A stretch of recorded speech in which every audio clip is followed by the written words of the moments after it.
Chapter 2. The Meaning of the Five Flavors. Reality itself is beyond verbalization, but one must use conventional language to encounter reality. The path cannot be grasped through discussion, but stages of attainment can be discerned through the process of discussion. Therefore, many explanations are conventionally presented for the sake of beings in this realm of suffering, and to teach the truth for the sake of the deaf and the blind. The classification scheme of the 5 periods is utilized to illumine the hidden minuteness of the tranquil light of inherent awakening. Therefore, we list the 5 light and heavy flavors and clarify the progression of the teachings. This meaning is interpreted in 3 sections: Introduction, Scriptural Support, and Interpretation. Introduction. What are the names of the 5 flavors?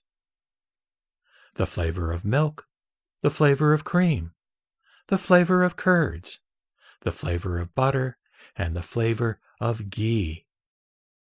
Scriptural Support. What sutra contains the text explaining the 5 flavors?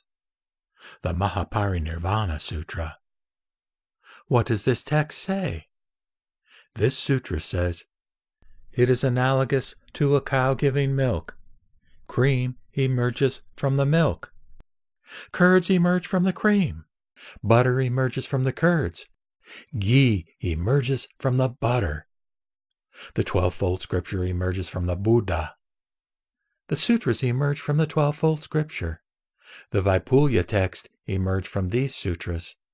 The Prajnaparamita sutras emerge from the Vaipulya texts.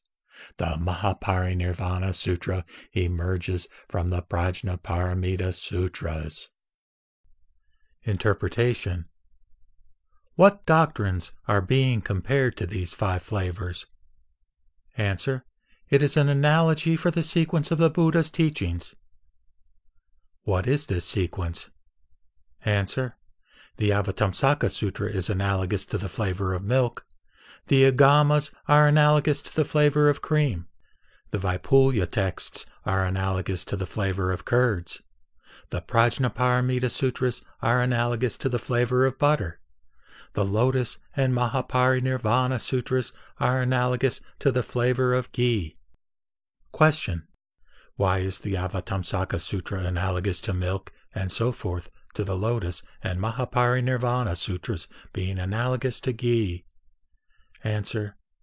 When the Buddha sat on the seat of enlightenment and first perfected complete awakening, he expounded purely on the Mahayana for the sake of the Bodhisattvas. This was like the sun, which upon rising first illumines the tall mountains. Milk is the beginning of all the flavors. It is analogous to the direct teachings of the Buddha immediately after his enlightenment, being the core of all his teachings. Also, the analogy of the flavor of milk has 2 other meanings. First, it is the beginning of all his great deeds. And second, it is taught at a stage when the teachings, for the sake of those of inferior capabilities, have not yet been taught. Therefore, the teachings of the Avatamsaka Sutra are analogous to milk. Next, without moving from his place of enlightenment, he magically went to the deer park and preached the Sermon on the 4 Noble Truths as arising and perishing. This is analogous to cream emerging from milk. Next, he expounded the teachings of the Vaipulya texts, the great collection of sutras, the Vimalakirti Nirdesa Sutra, the Vaisa Chinta Brahma Pariprocha Sutra, and so forth, which praise the perfect and criticize the one-sided, extol the Mahayana, and impugn the Hinayana. This is analogous to curds emerging from the cream. Next, he preached all of the Prajnaparamita Sutras, in which the explanation is left to Sariputra as the rich man passes on the household treasures to his son, and distinctions as to superior and inferior are integrated. This is analogous to butter emerging from curds. Next, the first 4 flavors are exposed as belonging ultimately to the Buddha vehicle. This is analogous to ghee emerging from butter. Question. The teachings of the Avatamsaka Sutra are the direct teachings of the Mahayana. Why are they analogous to milk? Answer. This does not refer to it being light or heavy in profundity, but merely means that it comes first. Therefore it corresponds to the first flavor. Question. The Mahaparinirvana Sutra says that the Mahaparinirvana Sutra emerges from the Prajnaparamita Sutras. Why does it not mention the Lotus Sutra? Why is the Lotus Sutra analogous to ghee? Answer. The Mahaparinirvana Sutra is called ghee, and the Lotus Sutra is called a meal fit for the great king. Question. Although you quote the phrase, a meal fit for the great king, this is evidence for the meaning, but not the text. Answer. The Saddharma Pundarika Sutra Upadesa says, in reference to the Lotus Sutra, quote, of these 5 flavors, ghee is supreme. Therefore, we know that the 2 sutras are both analogous to ghee. Also, the Buddha, Daipan, or Moon and Sun Glow, expounded the Lotus Sutra and then proclaimed that at midnight he would enter nirvana.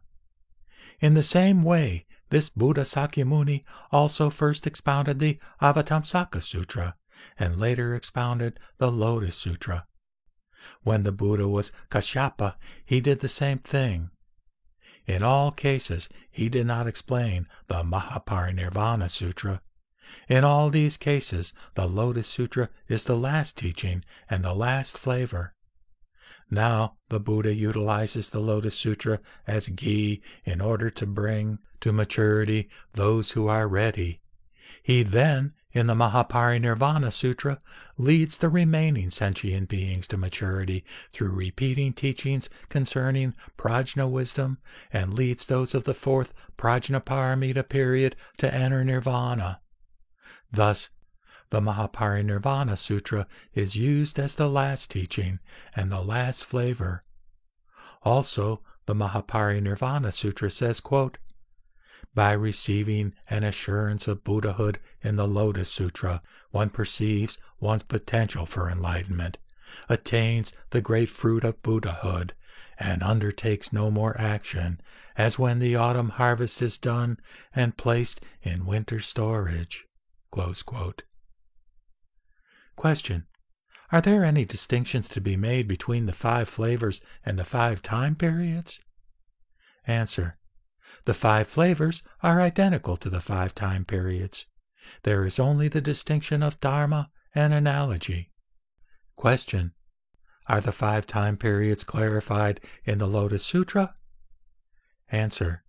In the chapter on belief and understanding in the Lotus Sutra, it says, quote, accordingly, he dispatched an attendant to follow quickly, but the poor son was terrified and fell to the earth. Close quote. This refers to the 1st time period. It also says, quote, he secretly dispatched 2 men who brought the son back through expedient means. This refers to the 2nd time period. It also says, quote, at the end of this time there was mutual trust, and he came and went without difficulty, though he still lived in the same place. This refers to the 3rd time period. It also says, quote, the father knew that he would die before long. This refers to the 4th time period. It also says, quote, when facing his last moments, he ordered his son to come, and the father revealed their true relationship. This refers to the 5th period. Question. The teachings of the Buddha's life include all of the 4 teachings. Why are the 5 flavors also established? Answer. The 4 teachings are given in reference to the depth or shallowness of capabilities, and the 5 flavors clarify the order of the teaching. The purpose of interpreting all meaning and truth with the 4 teachings and the 5 flavors is to manifest the Lotus Sutra as the climax of the Buddha's life teachings.